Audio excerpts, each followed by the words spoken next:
होते हैं शुभ और अशुभ। शुभ कर्म सुख देता है, अशुभ कर्म दुख देता है। प्रत्येक मनुष्य से ये दो ही प्रकार के कर्म होते हैं।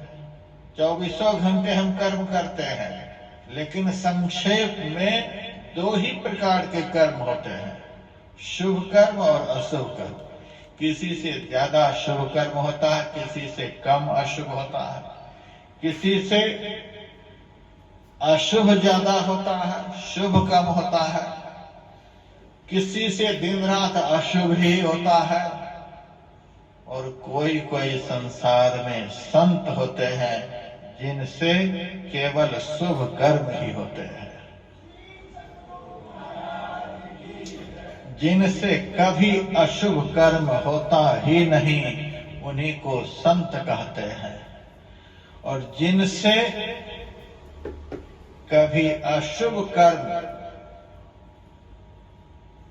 बंद नहीं होता, उसी को दुष्ट कहते हैं, निकृष्ट आत्मा कहते हैं।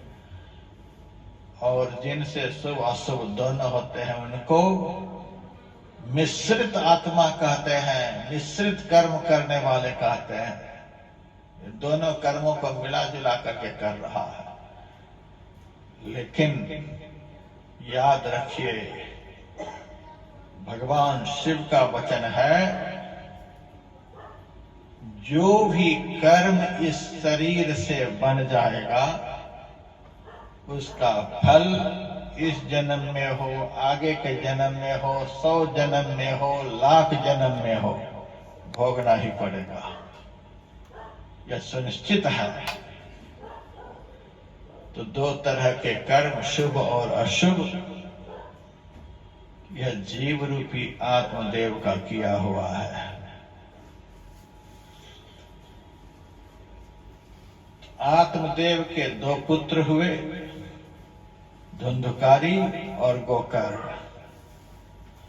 अशुभ कर्म धुंधकारी के रूप में प्रकट हुआ, शुभ कर्म गोकर्ण के रूप में प्रकट हुआ।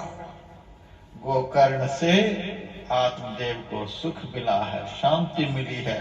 उनके मार्गदर्शन में भजन करके उन्होंने भगवान का दर्शन प्राप्त किया है।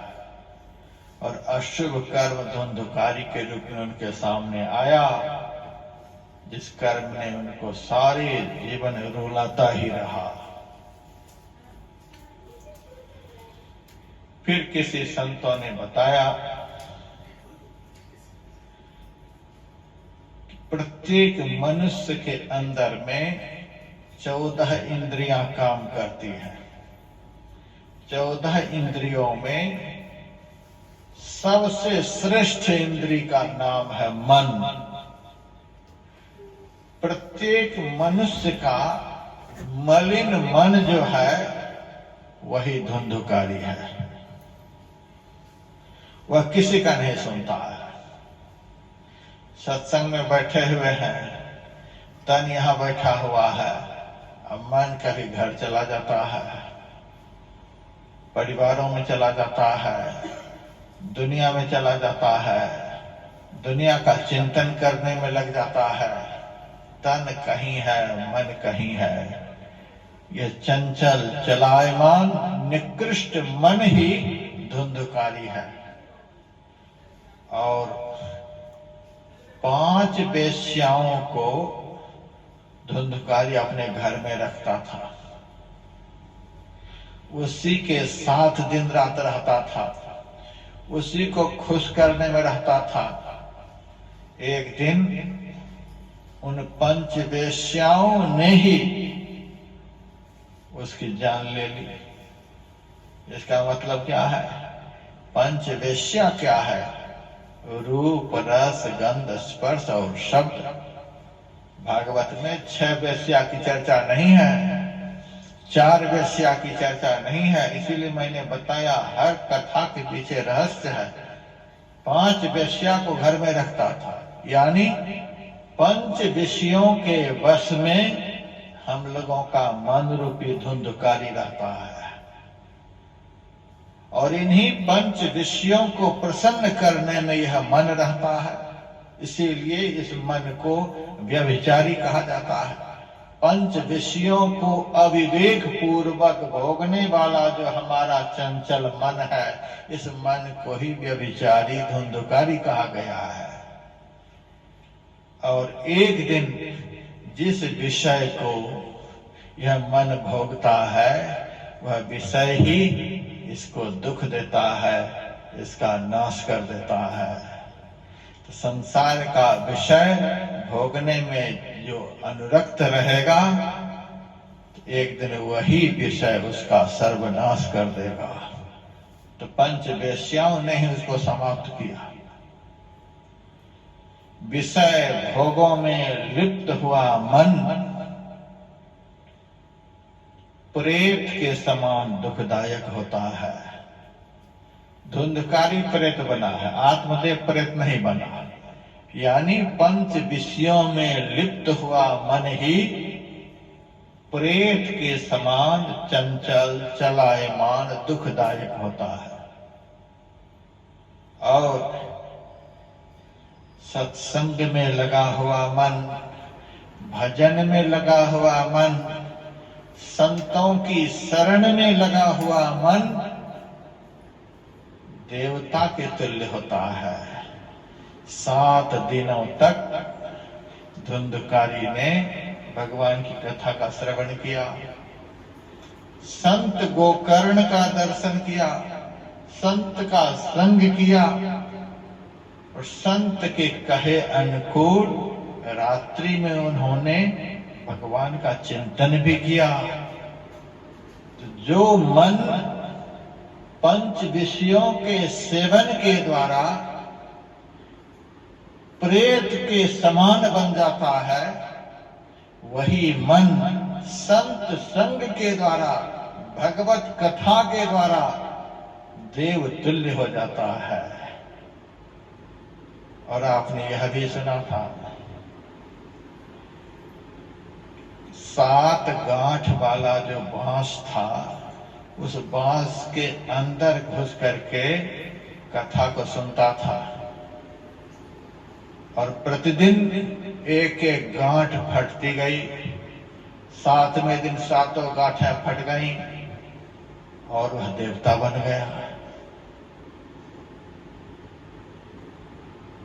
यह 7 गांठ वाला बांस क्या है?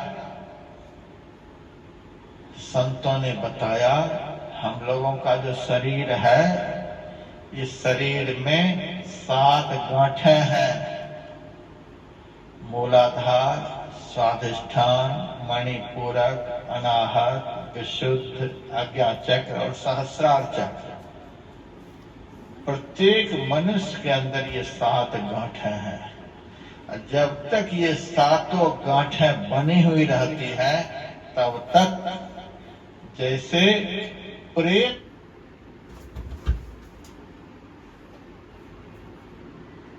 सत्यम परम धीमहि, हम परम सत्य का ध्यान करते हैं, हम परम सत्य का चिंतन करते हैं।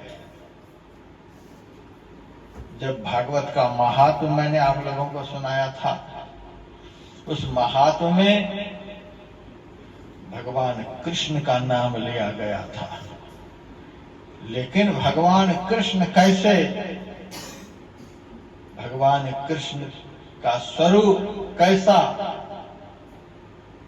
सूत जी महाराज ने बताया।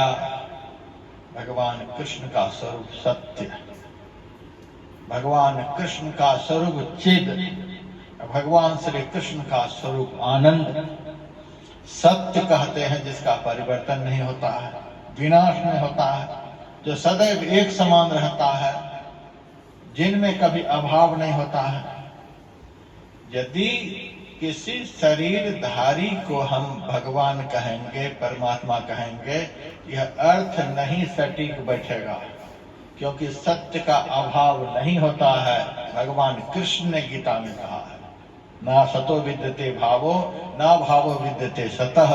सत्य का कभी अभाव नहीं होता है। लेकिन भागवत की कथा आप लोग सुनेंगे तो भगवान श्री कृष्ण का जन्म हुआ मथुरा में,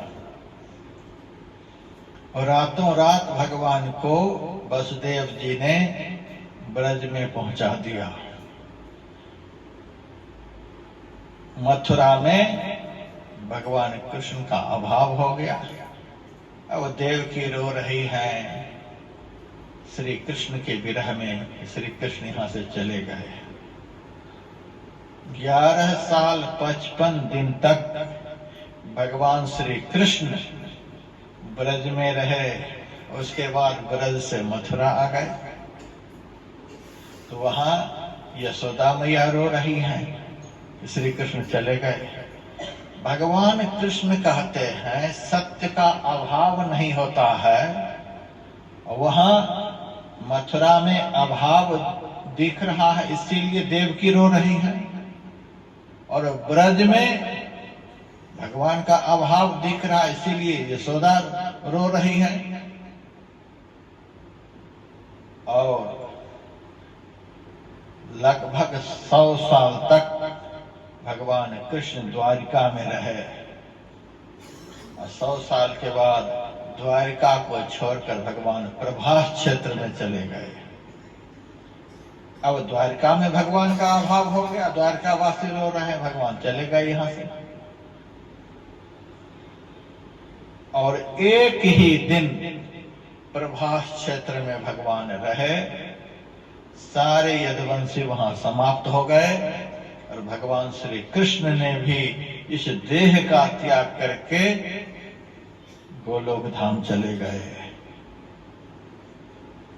प्रभास क्षेत्र में भी अभाव हो गया, शरीर छोड़ करके चले गए। क्या भगवान का यही स्वरूप है, जो यहां से वहां गए, वहां से वहां गए, वहां से वहां गए, और अंत में उनका शरीर पूरा हो गया। अर्जुन ने उनके शरीर को जलाया है, महाभारत में लिखा हुआ है। सत्य की परिभाषा है कि सत्य में कभी अभाव नहीं होता है। यहाँ तो कहीं अभाव कहीं प्रभाव, ये दोनों दिख रहा है। तो भगवान कृष्ण वे हैं जिनमें अभाव नहीं। अभाव किन में नहीं होता है? शरीर में रहने वाले में। शरीर का अभाव हो जाएगा। अभी बहुत धर्म प्रेमी, कुछ वृद्ध हैं, कुछ नौजवान हैं और कुछ बालक हैं।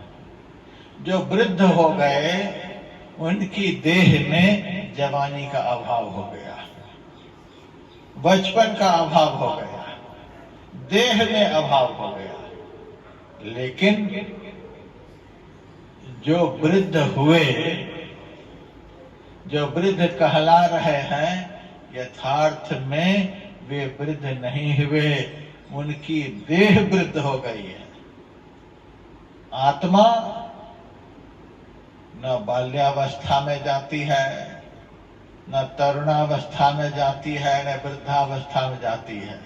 शरीर में आत्मा रहती है, लेकिन न यह बालक, न यह जवान, न यह वृद्ध।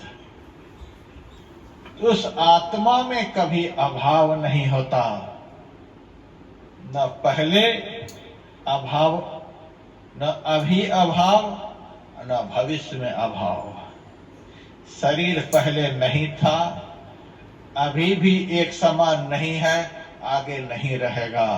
शरीर में परिवर्तन होता है, लेकिन शरीर में रहने वाले में कोई परिवर्तन नहीं होता है।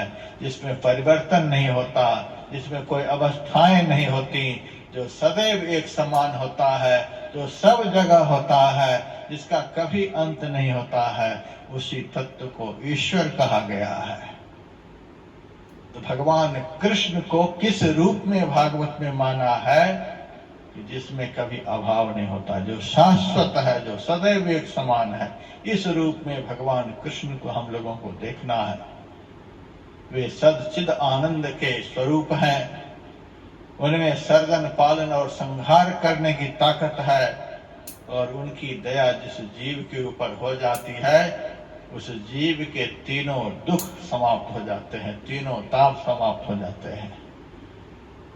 तो भागवत के महात्म का आरंभ जिस श्लोक से हुआ है, उस श्लोक में परमात्मा का स्वरूप बतलाया गया है। और भागवत की कथा जहां से आरंभ होती है, उस कथा के आरंभ में भी भगवान के ही स्वरूप का वर्णन हुआ। भगवान का कोई नाम नहीं होता है। हम जो बोलते हैं राम, हम जो बोलते हैं कृष्ण, हम बोलते हैं राम, हम बोलते हैं कृष्ण, यह राम नाम किसने रखा? किसी ऋषियों ने रखा होगा, किसी महापुरुषों ने रखा होगा। नाम कोई रखता है? आप लोग यहाँ पर बैठे हुए, आप लोगों का कोई न कोई नाम है, किसी ने नाम रखा होगा। जिसने नाम रखा होगा वह आपसे पहले का होगा।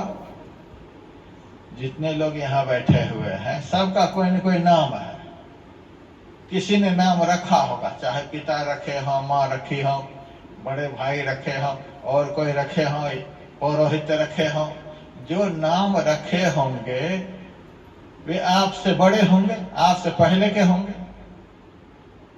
उसी तरह से जिन्होंने भगवान का नाम राम रखा, तो क्या वे भगवान से पहले के थे? भगवान से पहले के कोई हो सकते हैं? कोई नहीं हो सकते। भगवान का नाम किसने रखा?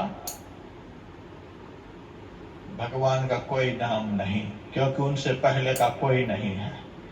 फिर इतने सारे नाम है, राम है, कृष्ण है, शिव है, ये सब भगवान में जो गुण है, उस गुण के आधार पर ऋषि मुनियों ने भगवान का नाम रखा।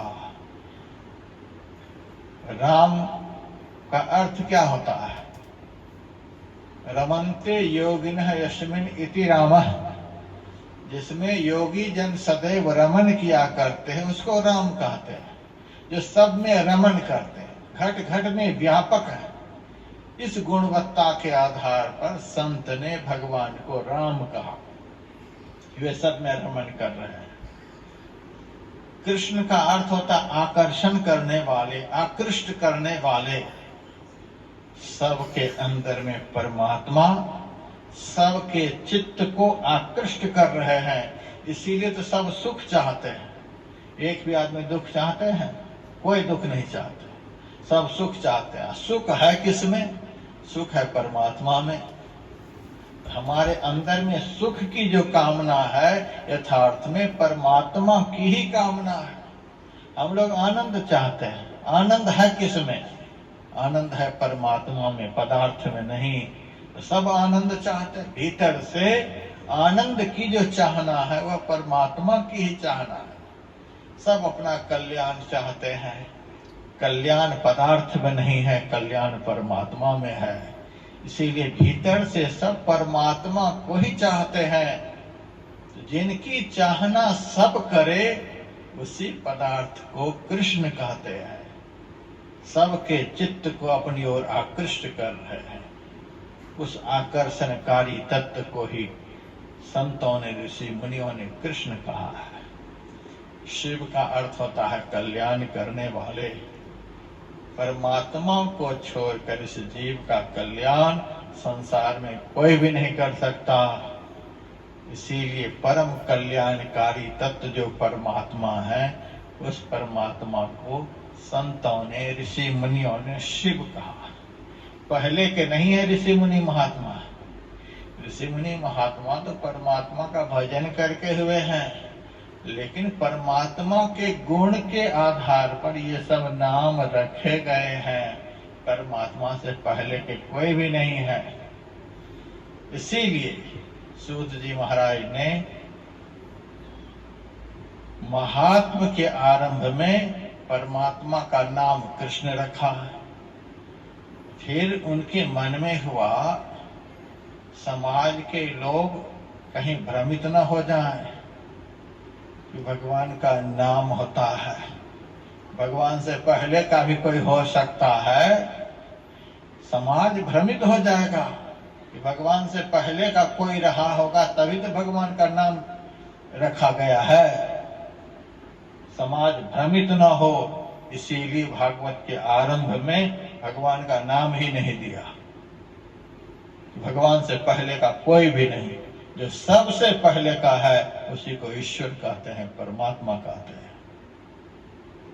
बस इतना ही कह दिया, सत्यम परम धीमहि, वे परम सत्य है, उसका कभी नाश नहीं होता, उसका कभी अभाव नहीं होता, ये सब जगह है, सब में है,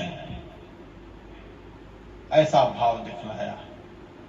उसी परमात्मा का चरित्र श्रीमद् भागवत महापुराण में वेद व्यास जी ने लिखा है, जो सबसे परे के हैं, जो आनंद के स्वरूप हैं, जो सत्य के स्वरूप हैं, जो प्रकाश के स्वरूप हैं, जो ज्ञान के स्वरूप हैं, जिनके भजन से सारे दुखों का अंत हो जाता है और जिनमें सर्जन पालन संहार करने की ताकत है, ऐसे परम ताकतवर परमात्मा का ही चरित्र श्रीमद् भागवत महापुराण में है। और यह परम ताकतवर भगवान के चरित्रों से भरा हुआ जो भागवत है, ये भागवत कैसा है? उसे कहते हैं, निगम कल्प तरोर्गलितम फलम सुखमुखादमृतद्रव संयुतम पिबत भागवतं रसमालयम् मुहुर्हो रसिका भुवि भावुका।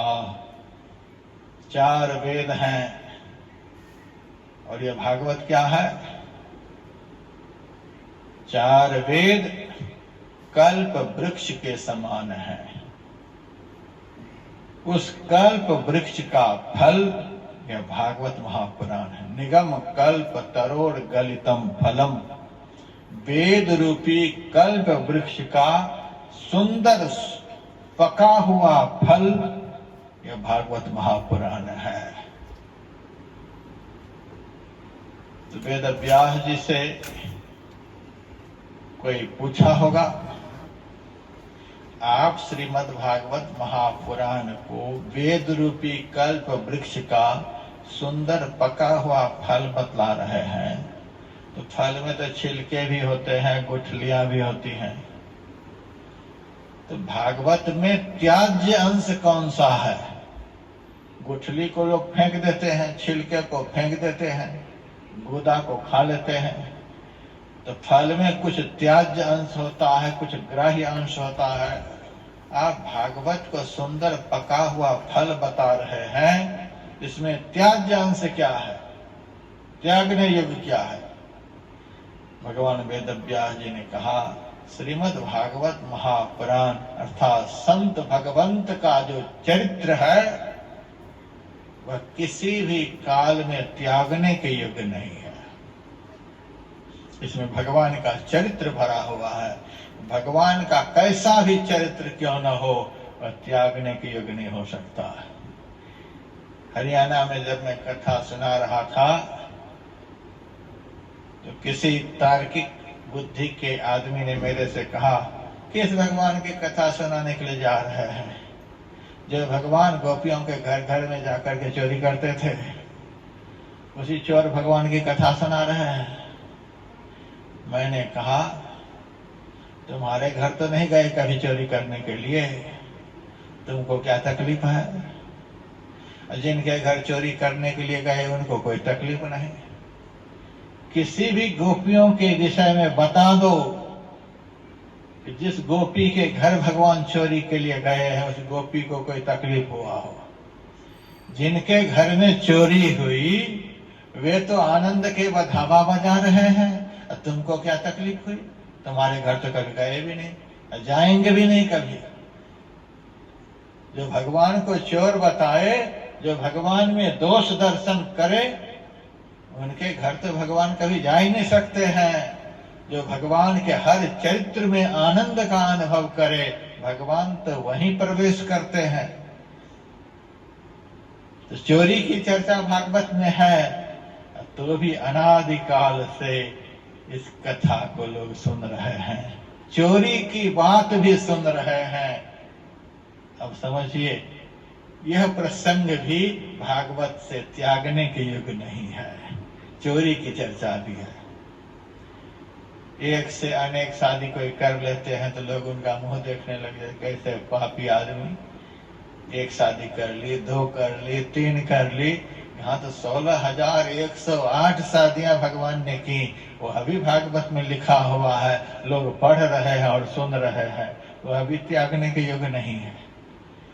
कैसे कैसे लीला के क्रम में भगवान ने चरित्र किया है, लेकिन सारे चरित्र लिखे गए हैं, इतिहास के पन्नों पर लिखा हुआ है। भगवान कृष्ण ने भी लूटा है, भगवान कृष्ण ने भी चोरी की है, भगवान श्री कृष्ण ने भी चीर हरण किया है, भगवान कृष्ण ने एक से अनेक शादी किए हैं। दूसरा कोई करके दिखा दे, मैं देखूं कि उनके चरित्र किसी ग्रंथ में लिख जाए। भगवान के हर चरित्र श्रवण के योग्य हैं, त्यागने के योग्य नहीं। उसी तरह से संत के चरित्र होते हैं। कभी कभी हमने अपने परमाराध्य गुरुदेव को देखा है, कोई शिष्य पे अपराध कर बैठता था, उनके ऊपर क्रोध करते हुए नजर आते थे।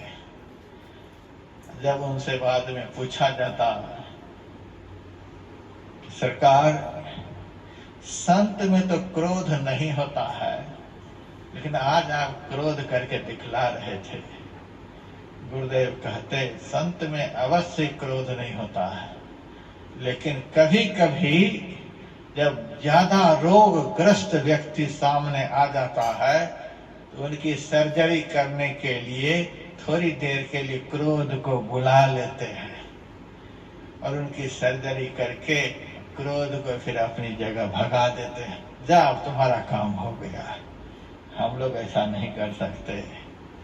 क्रोध आ जाएगा तो कुछ ना कुछ परिणाम दिखा करके ही जाएगा। साधु संत महात्मा उस क्रोध के द्वारा दूसरे का कल्याण कर देते हैं, फिर क्रोध को भी कहते हैं अब तुम्हारा काम हो गया, जा। संत के अंदर कभी कभी देखा जाता है कि क्रोध भी करते हैं। संत के चरणों में कभी कोई कुछ रख देते हैं, उठाकर जेब में भी रख लेते हैं, लगता है इनके भीतर भी लोभ है, लेकिन उनके भीतर कोई लोभ नहीं होता। वो रखा है आप लोगों के लिए ही, क्रोध किया है आप लोगों के लिए ही। उनमें जो कुछ भी दिखता है वह समाज के लिए ही होता है, अपने लिए उनमें कुछ भी नहीं होता है। तो संत के हर चरित्र सुनने के योग्य होते हैं, आचरण के योग्य होते हैं। भगवान के भी हर चरित्र सुनने के योग्य, आचरण के योग्य होते हैं। मेरे से किसी ने कहा भगवान से तो कोई पाप नहीं होता है, फिर भगवान ने बहुत मृगों का वध किया, बहुत राक्षसों का वध किया। मैंने कहा भगवान ने वध किया यह तो तुमको याद है, भगवान ने बहुतों को जिलाया वह याद नहीं है। जिनमें जिलाने का सामर्थ्य है उनको मारने में कोई अपराध नहीं होता है। भगवान स्वतंत्र हैं, बहुतों को जिलाया। जब अमृत की वर्षा कराए तो मरे हुए सारे वानर भालू उठकर खड़े हो गए और जितने राक्षस गण थे वे मरे के मरे ही रह गए। तो भगवान में जिलाने की भी ताकत है, मारने की भी ताकत है। जिसमें सब ताकत है ऐसे परम ताकतवर को भगवान कहते हैं। उनके कोई भी ऐसे चरित्र नहीं जो त्यागने के योग्य हों। तो भागवत में संत भगवंत के समग्र ग्रहणीय चरित्र भरे पड़े हैं। इसीलिए वेद व्यास जी ने कहा कि भागवत ऐसा सुंदर पका हुआ फल है जिनका सब अंग ग्रहण के योग्य है। सुंदर पका हुआ फल बताया। कठोर फल होगा, कच्चा फल होगा तो सब नहीं खा पाएगा। बुढ़े की इच्छा होगी कि मैं भी फल खाऊं, फल बहुत कठोर हो, मुंह में दांत नहीं हो तो कैसे खाएंगे? नहीं खा पाएंगे। जो बहुत छोटे बच्चे होंगे जिनके मुंह में दांत नहीं, वे भी नहीं खा पाएंगे, बीच वाले ही खा पाएंगे। तो सुंदर पका हुआ फल बताया। यह भागवत अर्थात संत भगवंत का चरित्र जिस ग्रंथ में है, उसी ग्रंथ का नाम भागवत है।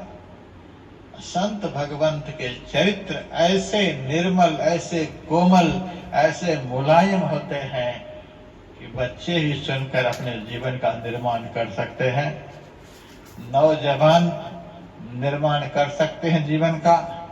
अब वृद्धावस्था में भी यदि इस चरित्र के श्रवण में लगन लग जाए तो वृद्ध का भी कल्याण हो जाएगा।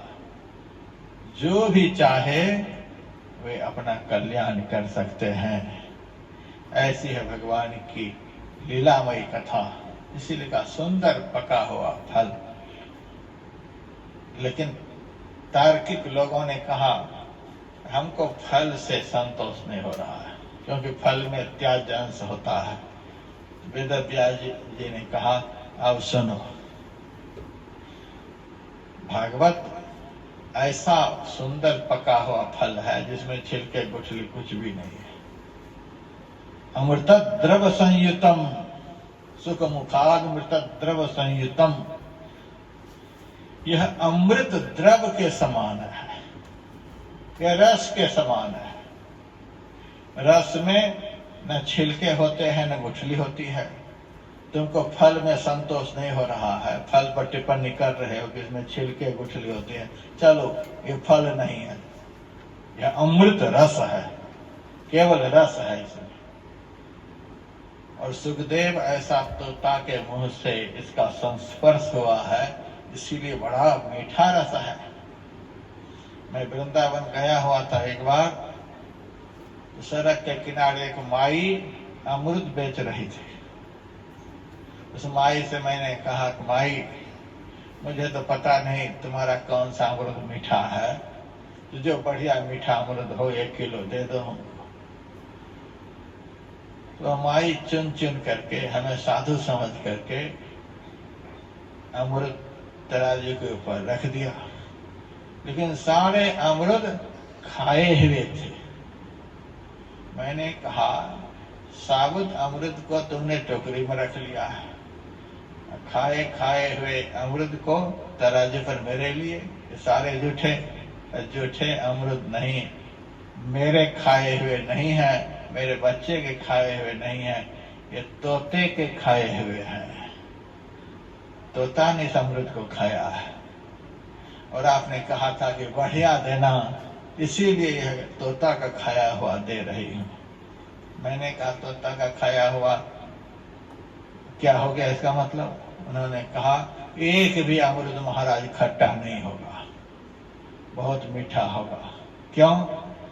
तोता उसी अमृत में मुंह चोंच लगाता है जो अमृत मीठा होता है, अथवा तोता का मुंह लगते ही खट्टा भी होगा तो मीठा हो जाएगा। तो सुखदेव जी महाराज सुख के अवतार हैं। तोता के शरीर से ही सुखदेव जी महाराज बने हैं। तो सुखदेव जी महाराज जैसे संत के मुंह से जो भागवत की कथा निकली है, इसीलिए यह कथा अति सुंदर, अत्यंत मीठा, अमृत के समान हो गई है। सुख मुखाद अमृत द्रव संयुतम। कोई पूछे होंगे वेद व्यास जी महाराज से, अच्छा आपकी बात मैंने मान ली, यह अमृत के समान है, यह रस के समान है, तो एक फल में कितना रस होगा? 50 ग्राम होगा, 100 ग्राम होगा, एक ही आदमी पी जाएगा, बाकी का क्या होगा? वेद व्यास जी ने कहा पिबत भागवतम रसम आलयम। यह रस का घर है, रस का भंडार है। इतना रस भागवत में है कि जब से दुनिया बनी है, जब तक दुनिया रहेगी तब तक दुनिया के सारे लोग पीते रहेंगे तो भी रस खत्म नहीं होगा। भागवत में अर्थात संत भगवंत के चरित्र इतना मधुर है, इतना अमृतमय है, इतना मीठा है, सारी सृष्टि के प्राणी पी करके परितृप्त हो जाएंगे, अमर हो जाएंगे, तो भी यह कम होने वाला नहीं है। ज्यों का त्यों पूर्णात् पूर्णमुदच्यते पूर्णस्य पूर्णमादाय पूर्णमेवावशिष्यते, पूर्ण का शेष भी पूर्ण ही बचता है। तो परमात्मा की यह कथा है, अत्यंत रसमयी है और इसका कभी भी अंत होने वाला नहीं। सारी दुनिया के लोग पी करके अमर हो जाएंगे, तो भी यह कथा संसार में रहेगी ही। फिर कभी संसार बनेगा, फिर कभी संसार में लोग बनेंगे, इस कथा का सेवन करके अपना कल्याण कर पाएंगे, दूसरा कोई रास्ता नहीं है। मुहुर्हो रसिका भुवि भावुका, लेकिन भगवान की ऐसी कथा पीने के लिए कहाँ मिलेगी? दुनिया में कहाँ मिलेगी? भागवत में लिखा हुआ है, जो आप लोग यहाँ पी रहे हैं, कान के माध्यम से पी रहे हैं, आप लोग यहाँ बैठ करके पी रहे हैं, आप लोगों को स्वर्ग में पीने के लिए नहीं मिलेंगे, वैकुंठ में पीने के लिए नहीं मिलेंगे, कहीं भी नहीं मिलेंगे। मुहुर्हो रसिका भुवि, भुवि कहते हैं इस पृथ्वी लोक को, इस मर्त भुवन को। अवश्य आदमी यहाँ जन्म लेते हैं, मरते हैं, लेकिन सब कुछ के रहते हुए भी यहाँ पर ऐसी भी व्यवस्था भगवान ने कर दी है, यदि उस व्यवस्था का लाभ कोई उठा ले, उसे अमर जीवन का आनंद प्राप्त हो सकता है। भगवान की कथा अत्यंत रसमयी, रहस्यमयी, अमृत तुल्य है, जिसके सेवन से परम कल्याण हो जाता है। लेकिन यह कथा सुनने के लिए देवता को भी इसी धरती पर आना पड़ता है। बहुत लोग दुखी होकर के मेरे से कहते, महाराज आप भगवान से प्रार्थना करो, अब हम चले ही जाए यहाँ से। बहुत लोग उब जाते हैं, शरीर में कोई बीमारी लग जाती है, बीमारी के मारे परेशान हो जाते हैं, तो महाराज दया करो हमारा शरीर पूरा हो जाए। यदि शरीर पूरा हो जाएगा तो कहाँ चली जाओगे? माताएं कहती हैं शरीर पूरा हो जाए महाराज, छुट्टी मिल जाए। छुट्टी मिल जाएगी कि बंधन मिल जाएगा? इस मनुष्य देह का एक एक क्षण इतना महत्वपूर्ण है कि देवता इस क्षण के लिए तरसते हैं। और तुम मर जाना चाहते हो, मरने से दुख से निपटारा मिल जाएगा।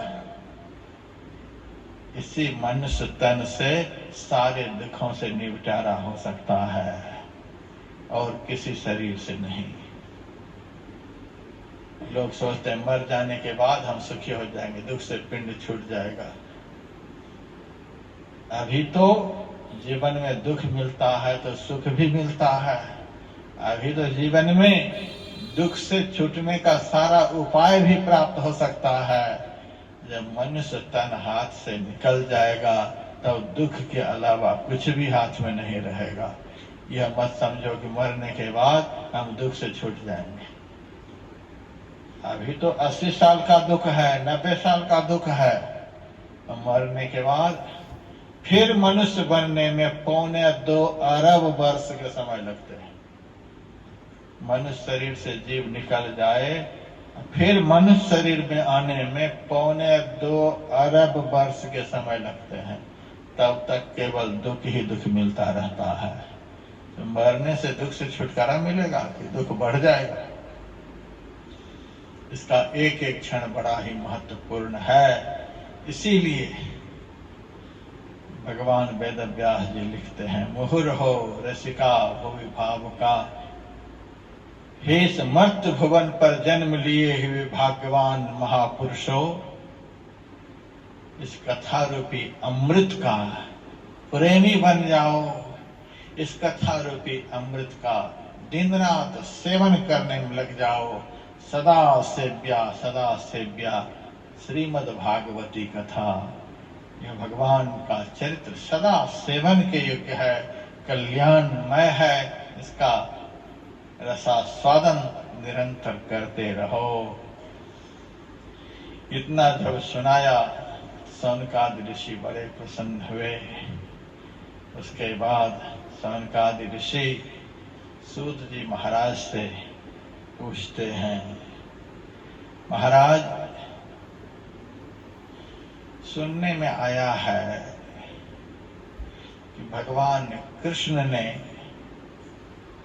वसुदेव जी के घर जन्म लिया, बहुत सारी लीलाएं की, तो भगवान वसुदेव जी के घर किस इच्छा से जन्म लिए, क्यों जन्म लिए, यह हम आपके मुखारबिंद से सुनना चाहते हैं। साथ ही भगवान समय समय पर कभी सूकर के रूप में, कभी मत्स्य के रूप में, कभी कच्छप के रूप में, कभी वाराह के रूप में, बहुत रूपों में उन्होंने लीला की है। यह संसार एक रंग मंच है, नाट्यशाला है। संसार रूपी रंग मंच पर परमात्मा समय समय पर बहुत तरह के रूपों को धारण करके लीला की है। हम आपके मुखारविंद से भगवान के समस्त लीलामय अवतारों के चरित्र को भी सुनना चाहते हैं। एकमात्र भागवत ही एक ऐसा शुभ ग्रंथ है जिस ग्रंथ में भगवान के समस्त अवतारों का वर्णन हुआ है। तो महाराज भगवान के सारे अवतारों के विषय में हमें बताओ। सूत जी महाराज बड़े प्रसन्न हुए।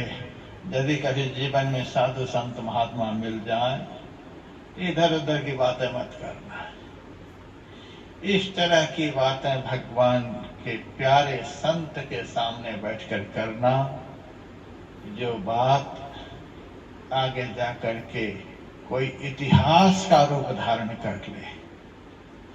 सौनक जी ने सूत जी महाराज से ऐसी ऐसी बातें की हैं, जो बातें श्रीमद् भागवत महापुराण का रूप धारण कर ली, इतिहास बन जाए, इतिहास के पन्ने पर वे बात छप जाए। कुछ से कुछ जाकर के महाराज बेटा नहीं है, महाराज बेटे पढ़ते तो हैं पास नहीं कर पाते हैं, महाराज लड़की की शादी नहीं हुई है, ये बेमतलब की बातें संत से जाकर के पूछेंगे करेंगे तो किस पुराण में ये बातें छपेंगी, किस इतिहास में ये बातें छपेंगी। मनुष्य देह से ऐसी ऐसी बातें निकलनी चाहिए जो बात इतिहास बन जाए, इतिहास के पन्ने पर छप जाए। कितना सुंदर सुंदर भगवान के विषय में चरित्र भगवान का सुनना चाहिए, चरित्र भगवान का गाना चाहिए, चरित्र भगवान का बोलना चाहिए। जिनके विषय में बोलेंगे, जिनके विषय में सुनेंगे, एक दिन आप वही बनेंगे। एक भृंगी कीट होती है, वह कीट जहां तहां से दूसरे कीट को पकड़कर ले आती है और अपने घोंसले में बंद कर देती है और आवाज करती है। भृंगी कीट आवाज करती है, उनको अपनी आवाज सुनाती है। उस आवाज को सुन सुन करके वह कीट भय के मारे सुनते सुनते सुनते एक दिन वही बन जाती है। भृंगी कीट की आवाज को सुन सुनकर डर के मारे दूसरी कीट भी भृंग ही बन जाती है। भय से हो, प्यार से हो, जैसे भी हो, संत भगवंत के पावन चरित्रों को जो दिन रात श्रवण करते रहेंगे, एक दिन श्रवण करने वाले वही बन जाएंगे।